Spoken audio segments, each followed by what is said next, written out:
we have seen about cerebral cortex, and now we will see about the internal structures of the brain. We have seen that brain, it consists of cerebral cortex which is visible, whereas brain also consists of many nuclei or groups of nuclei.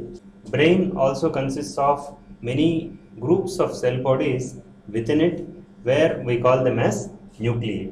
And these groups of cell bodies are called as ganglia if at all they are present away from the central nervous system, with one exception, that is basal ganglia. Now let's see what basal ganglia is and what are its functions. Basal ganglia is a group of cell bodies which are present just below the corpus callosum. We have seen that corpus callosum are tracts which are necessary for communicating or which join between the two hemispheres. And just below this corpus callosum, this basal ganglia is present, and they are a part of extrapyramidal tracts. So we should once again remember what are the three different types of tracts that are present in the brain. They are association tracts, commissural tracts, and projection tracts. These are the three different types of tracts. So tracts are nothing but these are bundles of axons. Association tracts are generally formed between the two gyri, whereas commissural tracts are generally formed between the gyri of two different lobes of cerebral cortex, and they associate with those regions which correspond with each other. And the other tracts are projection tracts, which are involved in communicating between the higher regions of the brain and with the internal regions of the brain and with the lower regions of the brain. And example of this projection tracts are internal capsule. And those neurons or those nerves which are part of this internal capsule, these are called as pyramidal tracts, whereas those neurons which are not part of this internal capsule, these are called as extrapyramidal tracts. And basal ganglia is a part of this extrapyramidal tracts. Generally, basal ganglia, it acts as a relay station, means it is involved in communicating or transforming the information from the lower regions of the brain or from the structures that are present within the brain, that is thalamus, with that of cerebral cortex, that is the higher region of the brain. So it acts as a relay center in transmitting the impulse that is between the cerebral cortex and thalamus and between the cerebral cortex and lower regions of the brain. Generally, the functions of basal ganglia are, they are involved in two important functions, that is complex movement and learned coordinated activities such as posture, walking, dancing. All these are coordinated activities and there are some complex movements. And this basal ganglia, it is necessary for both initiation of these complex movements and initiation of coordinated activities, and also fine control of this complex movements and coordinated activities. And this, if this control, if it is inadequate, means if it is not able to regulate these things properly, the movements will be jerky, clumsy and uncoordinated. Generally, we see in the old people, their movement will be jerky and they can't move fast. That means they move so very clumsy, and this is because of damage to this basal ganglia. So the complex movements and also coordinated activities are initiated and controlled by this basal ganglia. Now let's see the functions of cerebral cortex. Before going into detail about what are the internal structures of brain, let's see completely what is the function of cerebral cortex. We have seen cerebral cortex, it consists of four different lobes. They are frontal lobe, parietal lobe, temporal lobe and occipital lobe, and these four lobes can be differentiated by deep fissures between them, and these fissures are called as sulcus. We have seen the frontal lobe is differentiated from the parietal lobe by central sulcus, whereas the parietal lobe it is differentiated from the occipital lobe by parieto-occipital sulcus, whereas the temporal lobe is differentiated with other lobes by lateral sulcus. And all the cell bodies of central nervous system, especially brain, they lie in the peripheral regions, whereas the axons of these cell bodies they lie in the middle. That means the gray matter lies peripherally, whereas white matter lies internally. And this axons they form tracts, groups of bundles called as tracts. And there are three different types of tracts. They are association tracts, commissural tracts, and projection tracts. Now let's see the functions of cerebral cortex. We have seen that cerebral cortex it plays a very important role in regulating various activities, of which these are the three main functions. That is, cerebral cortex it is involved in regulating the higher order functions, perception of sensations, and initiation and control of skeletal muscle movements. So these are the important activities that are regulated by cerebral cortex. Higher order functions, sensations, and skeletal muscle movement. These are the three functions. Under higher order functions, it is nothing but those actions which only highly developed animals, or which is nothing but humans. Humans are highly developed animals, and these higher order functions can be performed better by these individuals, that is humans, and those are called as higher order functions. Examples are learning, memory, thinking, reasoning, decision making, and sense of responsibility. So all these things can be done by only by humans, and these are the high order functions which can be performed by humans. They are learning, memory, thinking, reasoning, decision making, and sense of responsibility. Apart from this, the other important function of cerebral cortex is they are necessary for perception of pain. It means sensing the other important function is sensory perception. It means feeling the sensations. Sensory organs will sense the impulses that are generated by the stimulus. So stimulus is, for example, when we are pricked by a needle. So this pricking of the skin by a needle is the stimulus, and this will lead to generation of an action potential, and this action potential will be carried through the sensory nerve, and this will be carried to the cerebral cortex, and this stimulus will be understood and it will be decoded there in the cerebral cortex, and this is called as perception of senses. And all these sensory perceptions of pain, temperature, touch, sight, hearing, taste, smell, all these things can be understood and they can be felt only because of the presence of cerebral cortex. In the same way, it is also necessary for the control of skeletal muscle movements, means contraction of skeletal muscles and facilitating the movement of us.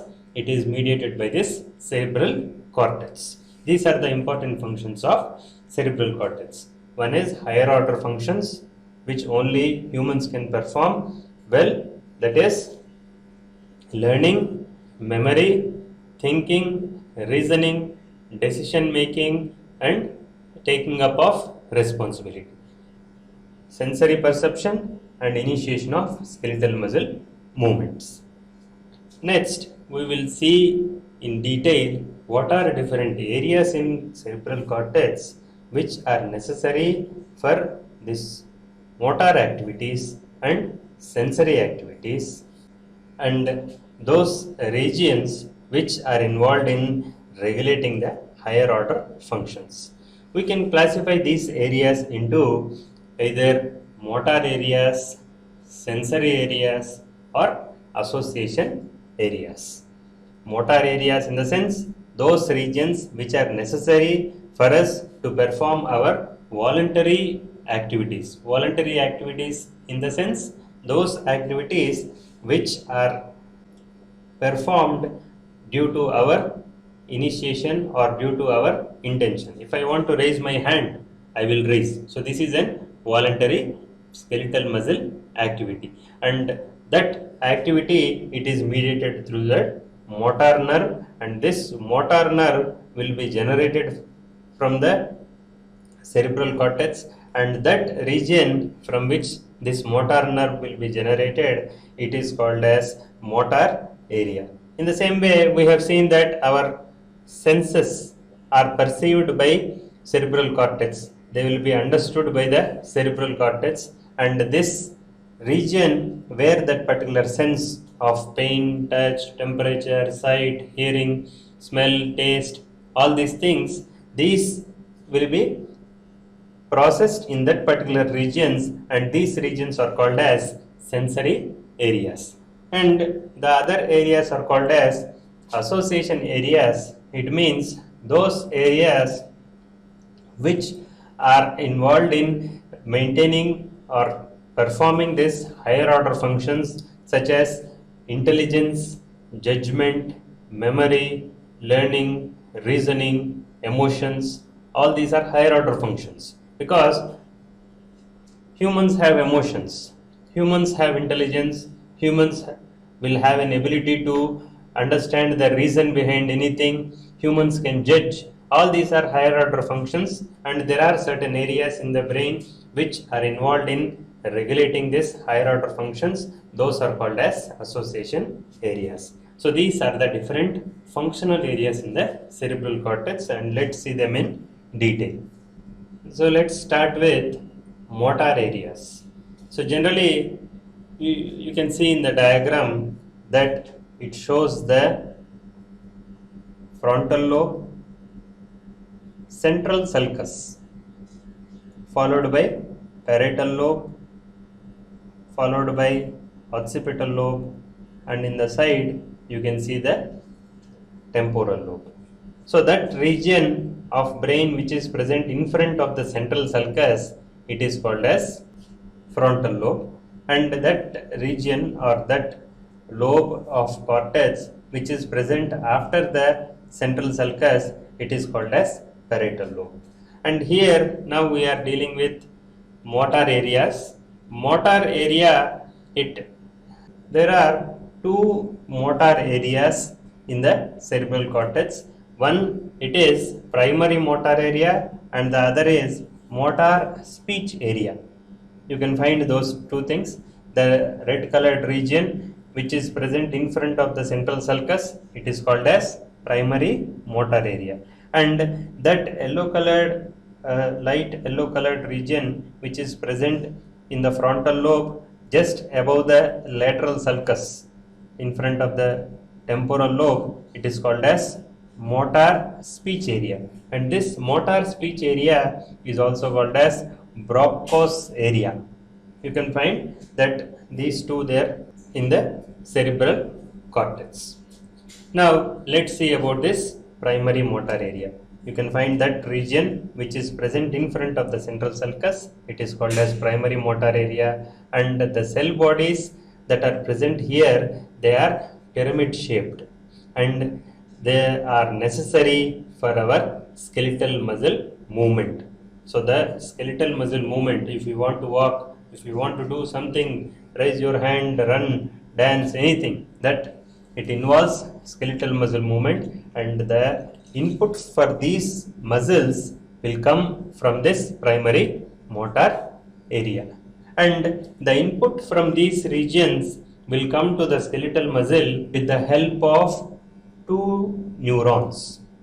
It means two neurons are involved in transmitting the impulse from the primary motor area to the skeletal muscle. If I want to raise my hand, it means the impulse from the primary motor area comes to the skeletal muscle that is present in my hand, and this involves two neurons.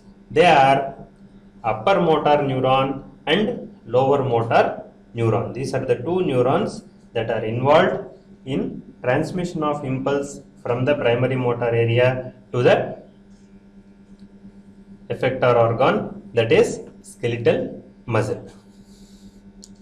So here this upper motor neuron, it has its cell body in the primary motor area, and from there the neuron passes, and at the region of medulla oblongata, the neuron that comes from the right hemisphere of the cerebral cortex will undergo crossover so that it comes to the left side. In the same way, the neuron that is coming from the left hemisphere, it undergoes crossover so that it comes to the right side. In this way, there occurs crossover of neurons, and this is called as decussation. And this decussation, it occurs in the medulla oblongata region. So you will listen that the right side of the brain will control the left side of the body. The left side of the brain will control the right side of the body. It is because the nerves which come from the right side of the brain, they are involved in decussation and they come to the right side. I want you to see this diagram which shows this particular decussation. You can see the cell body of a motor neuron, the upper motor neuron. It arises from the primary motor area, and from there it passes through the internal capsule. I want you to observe the internal capsule. Internal capsule is nothing but it is an example of projection tracts, and those nerves which pass through this internal capsule, these are examples of pyramidal tracts. You can see that upper motor neuron, the axon of this, it passes through the internal capsule, and from there at the region of medulla oblongata, it undergoes decussation. You can see it undergoes decussation and it moves downwards, and so that in the spinal cord the axon ends, and from there the lower motor neuron will start from that particular region of spinal cord, and this is involved in carrying the impulse to the skeletal muscle. So in this way, the skeletal muscle movement, it requires or it involves two neurons, upper motor neuron and lower motor neuron.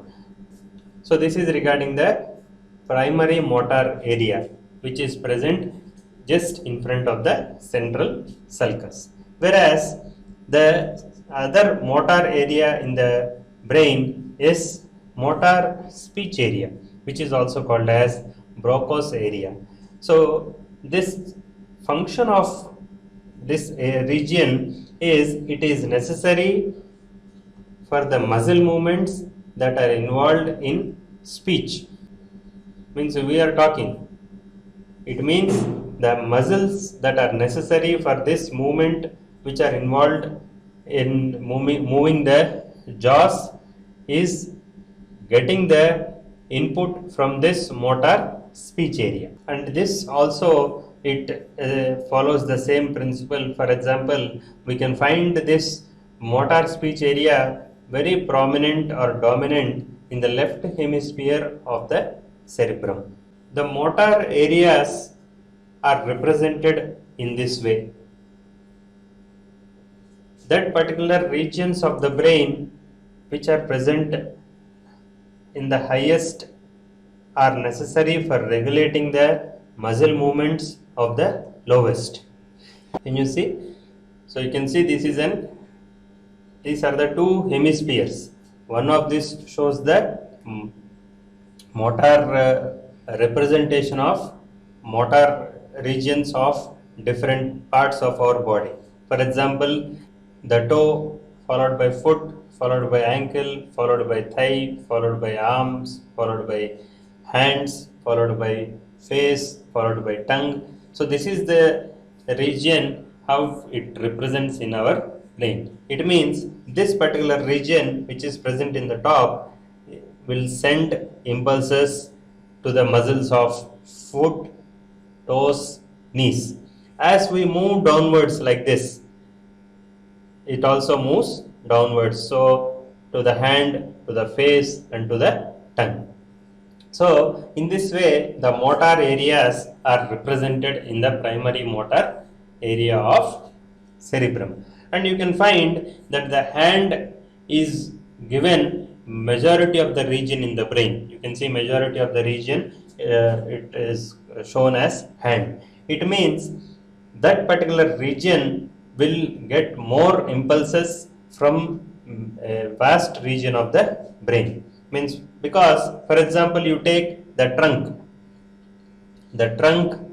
or you take this particular region, the forearm or the upper arm, there is no big activity that will be done by these regions. Only thing is they will contract or they will relax. These are the only two functions that will be done by these regions. So in that diagram you can find that these are given a very small region in the brain because they don't have any other functions, whereas a large area of the brain is denoted for your hand. This means we will be doing many functions and this requires majority of impulses from the brain. So hence the region of the brain that regulates the functions of the skeletal muscles present in this hand is more. In the same way, the region of the brain that regulates the functions of skeletal muscles of face also is more.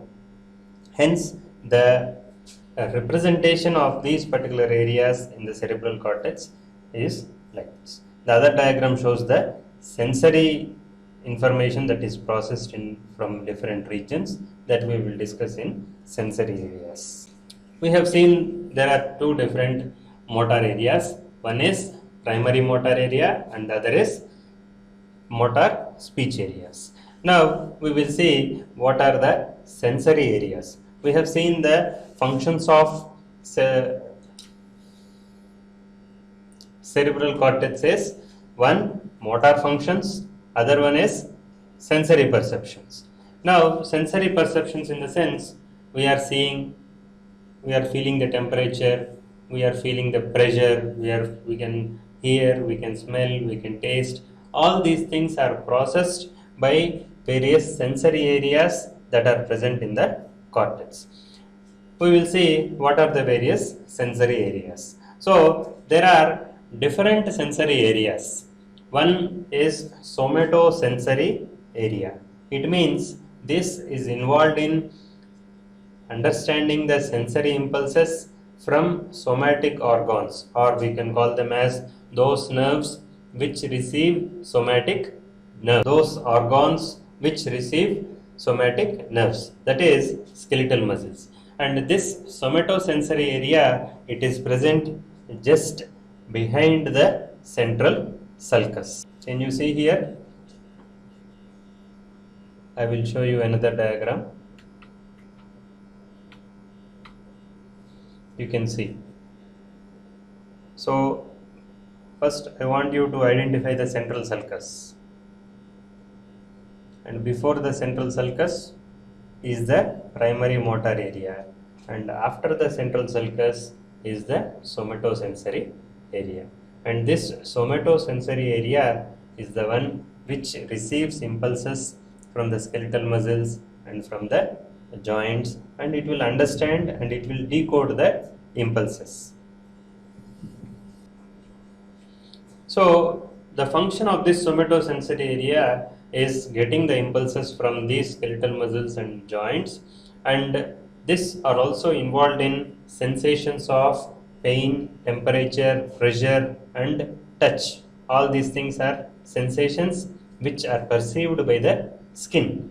and this information from the joints will allow us to move in the space. Means, for example, we should know where our leg is, we should know where we are standing, we should know how far we are standing from any other region. So all these things can be known by the sensory information that is coming from the muscles, from the skin and from the joints to the somatosensory area. Next is auditory area. So you can find this auditory area in the temporal lobe. I think you can see the blue colored region, semicircle region that is present just below the lateral sulcus. Can you see the lateral sulcus in the temporal lobe? That is the auditory area.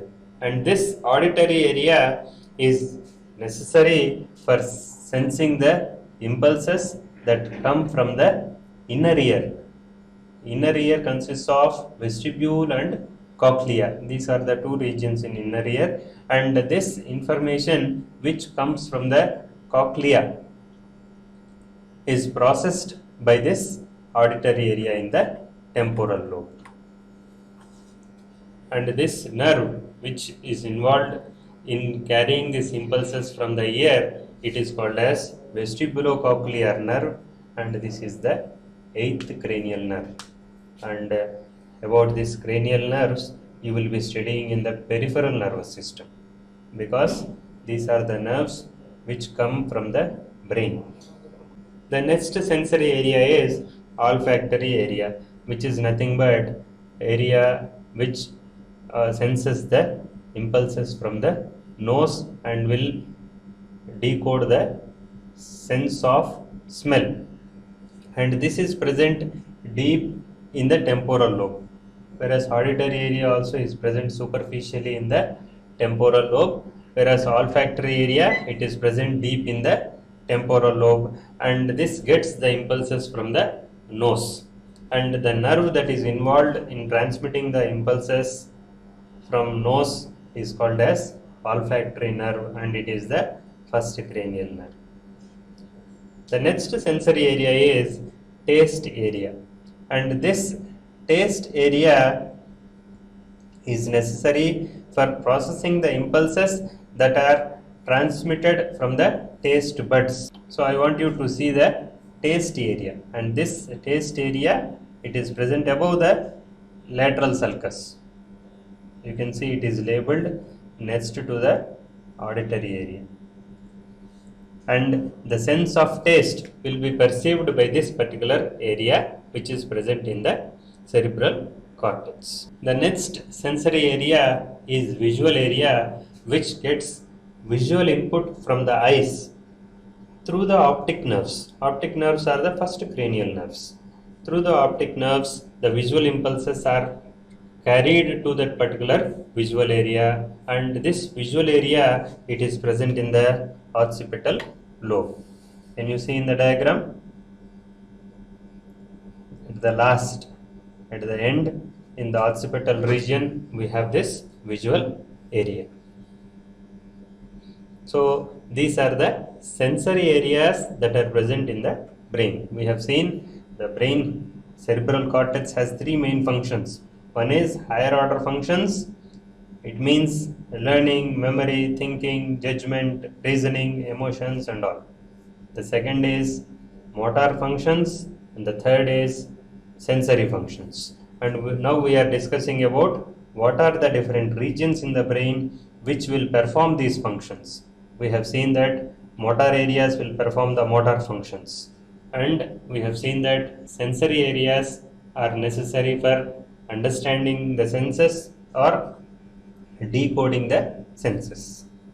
Now we will see the other type of areas which are called as association areas, and which are necessary for performing this higher order functions which only humans can be done. And these association areas, generally they are connected with each other, and we cannot tell them that one particular area will perform this particular action. It is a combination of the inputs or outputs from different areas. We will see them in detail. The premotor area. We have seen that area which is present in front of this primary motor area, it is called as premotor area, and this is necessary for coordinating the movements such as making our muscles contract in a sequence. For example, we will tie our shoelace. That is a coordinated activity and it requires the movement of our fingers. For example, we will be typing. This requires the movement of our fingers in a coordinated activity, and the muscles will be contracted in a fashion that the work is done. And this such dexterity is seen because of this premotor area. So premotor area, it is necessary for making the muscles to contract in a sequence. And the next is prefrontal area. It is just present in front of the frontal, it is present in front of the motor area and it is present in the frontal lobe. Frontal lobe is highly developed in humans only. This is the lobe which can be seen highly developed in humans, and this prefrontal area, it is necessary for perception, comprehension of passage of time, management of emotions. Perception in the sense understanding things, feeling things, and knowing time. We know that everything is going on, how much time it will take, what is happening, what has happened, what will happen. All such sort of things can be understood by this prefrontal area, and this cannot be understood by other animals, and hence because this frontal lobe, it is highly developed or evolved in the humans, and the emotions also can be controlled or managed or understood because of this prefrontal area. Premotor area is necessary for movement of muscles in a sequence, whereas prefrontal area, perception of time, understanding the concept or passage of time, management of emotions. And the other one is sensory speech area, and this sensory speech area is necessary for understanding the language. Someone is talking, if I want to understand, it is my sensory speech area that it has to decode the information that is getting into this thing, and this is also called as Wernicke's area. And the region in the brain which is called as parieto-occipito-temporal area is necessary for understanding the written language. Understanding the language that is written, we can understand because it is interpreted or it is decoded in this parieto-occipital temporal area. So these are various functional areas in the brain which are necessary for performing the higher order functions, motor functions, and sensory functions. Let us see about various internal parts of the brain. Now, till now we have talked about the cerebral cortex which is visible and the cerebral hemispheres and all. Now we will see what are the various structures which are present within the brain. One we have already seen, that is basal ganglia, and there are other structures that are present within the brain, and these are very essential for all the activities that we perform. Those are called internal structures of the brain. Let us see them in detail. The diencephalon, and this diencephalon, it is a combination of 4 different components. They are thalamus, hypothalamus, pineal gland, and optic chiasma. Thalamus, hypothalamus, pineal gland, and optic chiasma. So these are the 4 components which together they are called as diencephalon. Now let's see about the thalamus. And this thalamus, it is a mass of grey and white matter. It means it is a mass of cell bodies which is present on either side of the third ventricle. We have seen that there are 4 ventricles, 2 lateral ventricles, third ventricle and the fourth ventricle. And this thalamus, it is present on either side of this third ventricle, and the main function of this thalamus is it is acting as a relay center. You might have seen relay running in the sense there will be a group of uh, runners standing in different positions or different distances. One runner will come with an scroll, and he will run and hand it over to other one, and this will go and hand it over to other one. In this way, that is relay running, and this thalamus, it acts as a relay center, so that the information is carried from one region to that particular thalamus and from there to the cortex, and it distributes these impulses which it is getting from different regions to the brain, especially to the cortex or to other internal structures of the brain. And this also is necessary for carrying the sensory impulses from the skin and visceral organs. All these will be conveyed to different regions in the brain through this thalamus, and they also are involved in processing the emotions and also reflex actions. Next, we will see the hypothalamus. Hypothalamus also, it is present just below the thalamus, and it is present in the hypophyseal fossa of the sphenoid bone, and this is a very small organ which consists of many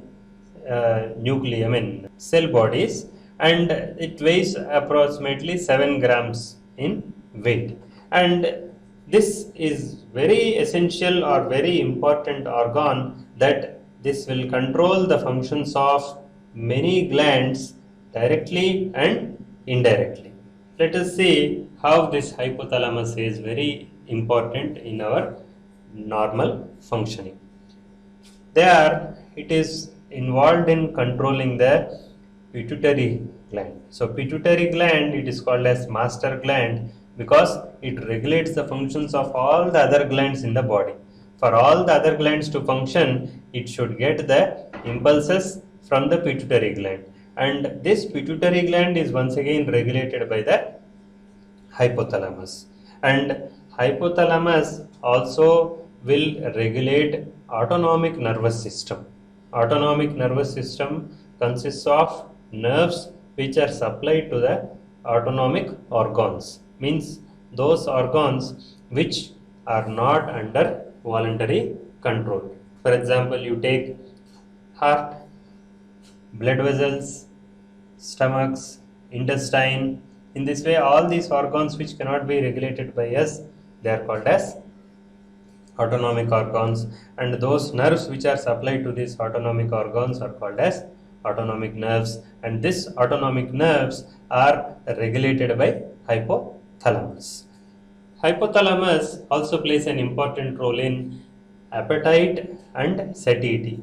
Appetite in the sense it is feeling of hunger, whereas satiety is feeling of fullness, and this feeling of hunger and feeling of fullness of stomach is also regulated by this hypothalamus. That thirst and water balance also is regulated by hypothalamus. The body temperature is also regulated by hypothalamus. Emotional reactions such as pleasure, fear, anger, all these things are regulated by hypothalamus. Sexual behavior and child rearing, bringing up of child, sleep and wake cycles or circadian rhythm is also regulated by hypothalamus. So though it is a very small organ which is present below the thalamus, it is having many important functions, that it regulates the functions of all the glands indirectly through the means of pituitary gland. It controls autonomic nervous system, it controls appetite and satiety, it controls thirst and water balance, controls body temperature, emotional reactions, circadian rhythm, etc. So next we will see the other structures of the brain, that is brainstem. In this diagram, now we have seen the cerebral cortex is completed, and after the cerebral cortex we have discussed about thalamus, we have discussed about hypothalamus. Now we will be discussing about brainstem. Brainstem, it consists of three important parts. They are midbrain, pons and medulla oblongata. Only these three constitutes the brainstem, whereas the cerebellum and reticular formation are different. You can see the red colored part of the brain, that is the cerebellum. So the brainstem, it is formed by, so only these three regions, that is midbrain, pons and medulla oblongata. These three together they are called as brainstem. Now we will study about the brainstem, and later we will be studying about the remaining parts of the brain. They are the cerebellum and reticular formation. The first one is midbrain, and this midbrain, it is present between the cerebrum and pons, and midbrain is present in that particular region where the cerebral aqueduct is present. Did you remember cerebral aqueduct? This is the duct which connects the third ventricle with that of fourth ventricle. We have seen that there are four ventricles, two lateral ventricles, a third ventricle and a fourth ventricle, and they are interconnected with each other.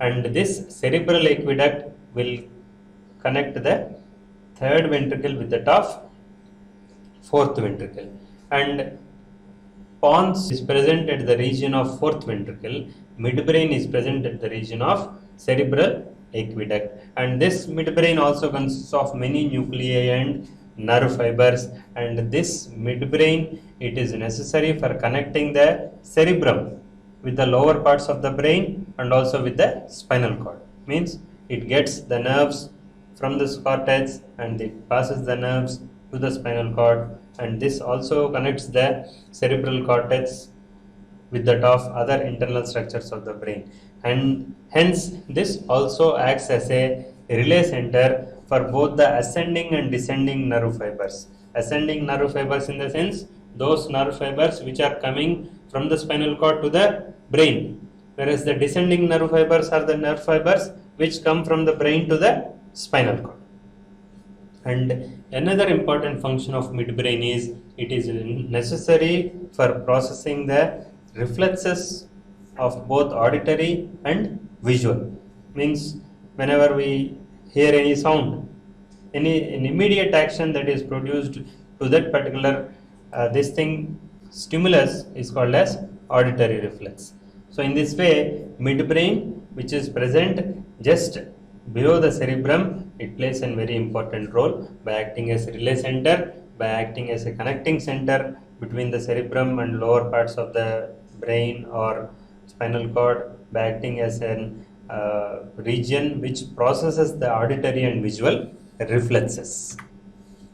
Next we will see about pons. Pons is the second part of the brainstem, and this pons is present below the midbrain and above the medulla oblongata. Pons also consists of many nerve fibers and which are also involved in connecting between the higher centers of the brain and with the spinal cord. Pons consists of many nerve fibers which connect the different hemispheres of cerebellum. So till now we have talked about cerebrum, and later we will be talking about cerebellum. And cerebellum is once again is having two lobes, and these two lobes of cerebellum, their nerve tracts or nerve fibers are connected with each other and they pass through this pons, and they also have fibers from higher centers of the brain which are passed to the spinal cord. So this also acts as a relay center. And there are various cell bodies which are present within the pons, and these cell bodies are nothing but they are called as nuclei, and which act as relay stations with cranial nerves and are involved in regulating the respiration.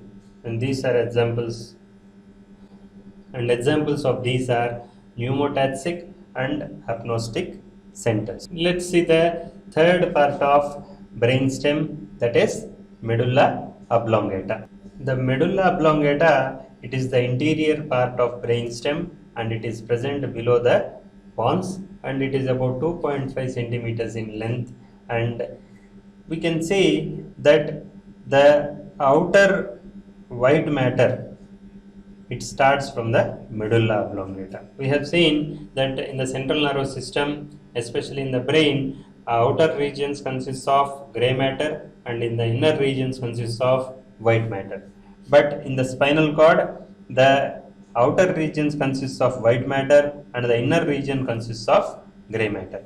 And this, it starts from the medulla oblongata, where it has the outer white matter which consists of various nerve fibers which go to the brain and to the spinal cord, or from the spinal cord to the medulla and from there to the brain. And this inner gray matter, it acts as a relay center by conveying this information from the spinal cord to the cerebrum. And medulla oblongata also consists of many vital centers which are essential for the functioning of our body. And these vital centers are nothing but, once again, they are nuclei which consists of groups of cell bodies, and the fibers or the axons of these cell bodies, they are passed to the brain or they are passed to the organs because it acts as a relay center. Now let's see what are the various vital centers that are present in the medulla oblongata. They are cardiovascular center, respiratory center and reflex centers. So cardiovascular center, it is necessary for the maintaining the function of heart and also maintaining the blood pressure. The rate of heart, mean heart rate, force of contraction of heart and also the diameter of blood vessels, all are regulated by this cardiovascular center and vasomotor center that is present in the medulla oblongata. The respiratory center, which consists of, is necessary for regulating the rate of respiration and the depth of respiration, is also present in the medulla oblongata. And the centers for reflex actions such as vomiting, cough, sneezing, swallowing, all these centers also are present in the medulla oblongata. And the decussation of pyramids in the sense pyramidal tracts, which are a part of this internal capsule or which are a part of this projection tracts, the decussation or crossing over, it occurs in the medulla oblongata. And decussation of sensory information from different regions also, it occurs in the medulla oblongata. So hence medulla oblongata, it is a very important center in the brain which acts as a relay center which consists of many vital centers, which is the region where decussation of pyramids occurs. All these things makes medulla oblongata an important organ. So this is regarding brainstem. Brainstem consists of midbrain, pons and medulla oblongata. And next we will see about the other region of the brain, that is reticular formation, followed by we will be studying about cerebellum. A reticular formation, it is present interior to that of brainstem. Reticular formation is, once again, it is a group of cell bodies, and this consists of various neurons which act as relay centers for both ascending pathways and descending pathways, means those nerves which are going up and those nerves which are going below. In this way, they are necessary for processing the information that is transmitted from the spinal cord to the cerebrum and from the cerebrum to the spinal cord here. And the important functions of reticular formation are, they are necessary for coordination of skeletal muscle movement. The skeletal muscle movement, it is regulated or it is controlled by this reticular formation by getting inputs from motor area, from sensory area and from the cerebellum, which is essential for the balance. And this is also an important organ which, and this is also an important region which is necessary for coordination of autonomic activity such as respiratory activity, cardiovascular activity and gastrointestinal activity are regulated by this reticular formation. And selective awareness. So for example, only those things which are essential for us will be processed and will be sent to the brain. For example, you can see some people who are living next to a railway track, they get habituated to this train sound, and even though they are sleeping, if a train passes by, but if the baby, if she makes a sound, immediately the mother will get awakened. And this is selective awareness, and this is mediated by this reticular formation. The other important organ and the last important region in the brain is cerebellum. So cerebellum, it occupies the posterior cranial fossa. Fossa is a depression. Cranium, the depression in the cranium is called as cranial fossa, and this fossa which is present posteriorly, it is called as posterior cranial fossa, and this cerebellum, it lies in this posterior cranial fossa, and it has two hemispheres similar to that of cortex, and these two hemispheres are joined together by vermis, and this also consists of outer gray matter and inner white matter, so similar to that of cerebral hemispheres or cerebral cortex. When coming to the functions of this cerebellum, they are necessary for coordination of voluntary muscular activity, means all the muscle activity. It is regulated by this cerebellum. The posture, how we stand, the balance, the equilibrium, all these things are regulated by the cerebellum by getting inputs from different regions such as ears, eyes, muscles, joints, and impulses from these joints through the proprioceptor receptors. By coordinating all these informations, our balance or posture will be regulated. For example, if we are and this is also necessary for making our movements smooth and precise, means smooth movements and accurate movements also are due to this cerebellum, and this is also necessary for processing of learning and language. Damage to this cerebellum, it leads to clumsy movement, staggering gait, means we will be falling down like this, or uncoordinated muscle movements. All these are the consequences of damaged cerebellum. So with this, we have completed studying about various parts of the brain. So we have studied about cerebral cortex, we have studied about basal ganglia, we have studied about the nerve tracts which are present under the cerebral cortex, we studied about diencephalon, under that we studied thalamus, hypothalamus, and we studied about brainstem, under which we have studied midbrain, pons, medulla oblongata, and we also have studied about a reticular activating system or reticular formation and cerebellum.